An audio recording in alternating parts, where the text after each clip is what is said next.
let's finish it up. Let's finish it up. I haven't finished. You have No more insults. I'm sorry if you got me wrong. If I did expect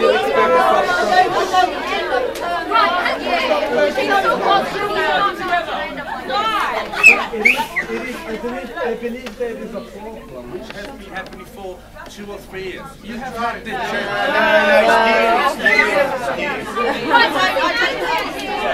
I'm sorry. Right, everyone! Sorry. We can speculate on this. Yes. Order. Yeah, there's a student in the blue jumper. Yeah, go on. You've had your hand up. Basically, alright, I'm a first year student, and I came, I basically sacrificed a lot to come here. Yeah. I left my parents, the comfort of my parents' home, paying for the last 6 months, have been bullshitted, excuse my language, by this university, changing my course.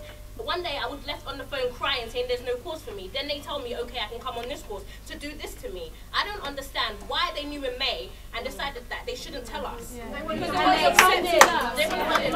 money back if they told me. I want my money back. One more thing, sorry. If they want to keep the courses next year, it's very disrespectful of them to think that they're going to give us unprofessional teachers. We are all intelligent students to get into this school. Some of us with unconditional offers, no way. They're going to give me professional teachers if they expect me to stay here. Yeah.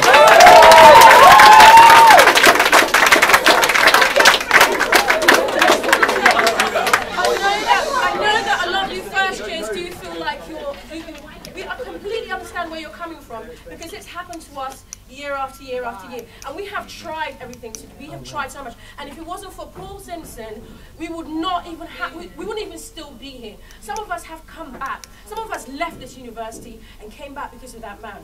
So listen, it's not that you guys can make the power, because you're in the first year. You can get up and leave. We're in our third year now. If you don't want to leave, then stand up and fight with us. You cannot just blame the first and second years. We need to do it together. Right?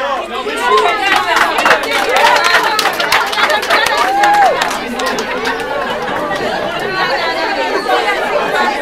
Guys, can we have some quiet, please? Got to be able to speak. Yeah. Joanna, just 1 minute then. Yeah.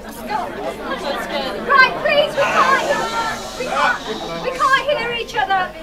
If these strikes go ahead, who's that going to consist of, and when will that happen?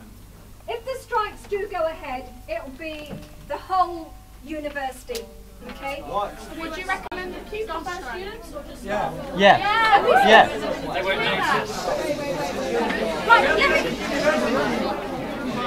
Right, if you want an answer, please, can you just... Claudia, can I just say, listen, I mean, there's obviously a lot of things people want to talk about, but I think what you should think about is, as I just said before, I think what you should carefully think about is what you want to delegate your student union president and campaign officer here. Yeah. I think you should delegate them to go off and see Sandra Kemp today with a list of demands, right, which will be pretty much the same. That lady doesn't look like very enthusiastic. Oh, I know.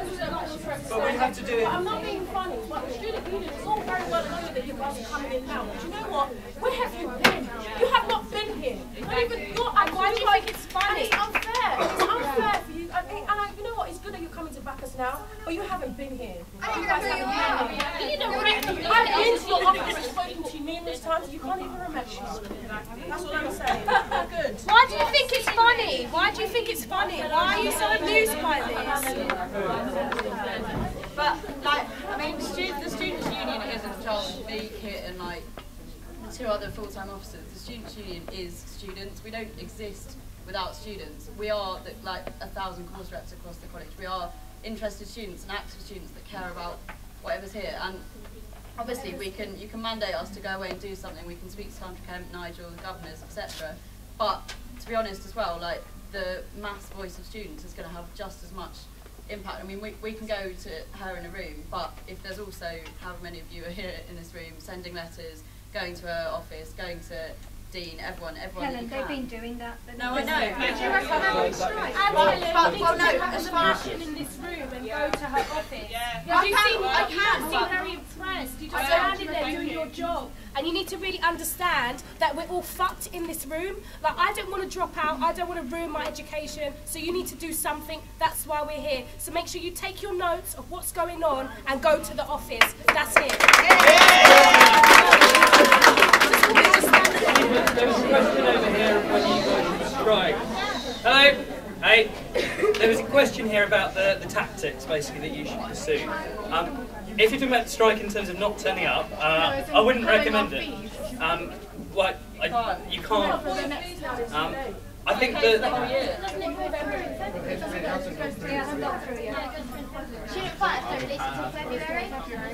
I think the... That's your loan though. You would have paid your fees. I would always recommend visible shows of strength, peaceful protests, and all of the techniques that unions and generations have used successfully. I mean, yeah, like, I think the thing about strike or like... Quiet! Going to the main lecture theatre and not leave. This happened last year. Yeah. It happened last year. It's going to happen again. Right, because I know people are really conscious.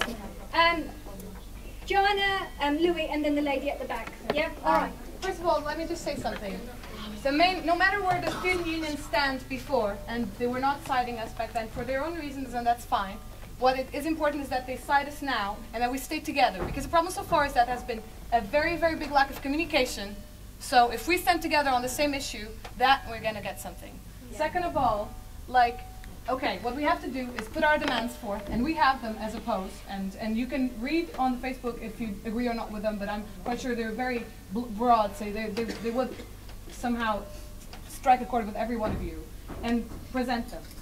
We've been talking about occupation and strike for a long time now, but if we're just 3 or 4 or 5, how much are we going to achieve? Last year, our college was occupied for the Palestinian Solidarity Campaign, and it made an effect. They did one in the end. They were able to negotiate. This is not something that is personal on opinions, or political opinions of each one of you. It's for every one of you, because all of you will be affected, as you've been saying so far. And I completely subscribe to all the people that have been complaining, really enraged by what is happening. So what I would tell you to do right now is, yes, if you want to, go to Sandra Camp, definitely. The more the better.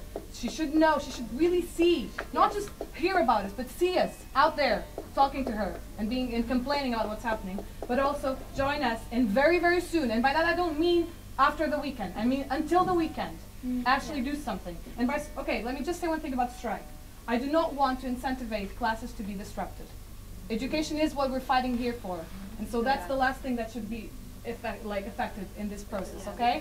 But if 2 days in your life as a student, you miss classes because you wanted to fight so that the rest of the year have the appropriate classes, then so shall be it. And if you're with me, then you'll have that. Okay? If I could expand on what Joanna's saying. Excuse me. Sorry, I feel like a teacher there. If I could expand on what Joanna's saying, I think it's really important you do have education at your core. We've got one of the members, I know he doesn't want to say, but we've got one of the members of the Barnby Shore occupation here that happened earlier in the year that I hope you all read about in the newspaper and the student website and everywhere else. And they won. They won, but what they did rely on there was a massive groundswell. Yeah. The majority of their school took part in the occupation, were actively there. They had a noble principle at their heart, which they would not disrupt the education of the students who weren't taking part in the occupation or the daily goings on of the college there. You have to maintain the high ground, whatever you do along those lines. I really listened to Joanna's words about maintaining that all the way through your things. But you do need a mass there. This is a full room here, but amongst 6,000 students, you're still a minority voice if we just counted us as being active. You need to make sure that it's felt that you are the majority if you want to make an impact there. It is your right to stand up for your education and say that you want to get a better deal. And on the point earlier about kind of receiving stuff, I'm often asked as a student union officer whether I view students as customers now, the way you're paying for your education. The thing I always say is that I wouldn't mind so much if I got decent customer rights and a decent kind of experience of things. But for me, as someone who paid for education, I don't feel like I got the benefits of either being a customer or being part of a decent education system, which is stuck somewhere in between, getting a crap deal all the way through.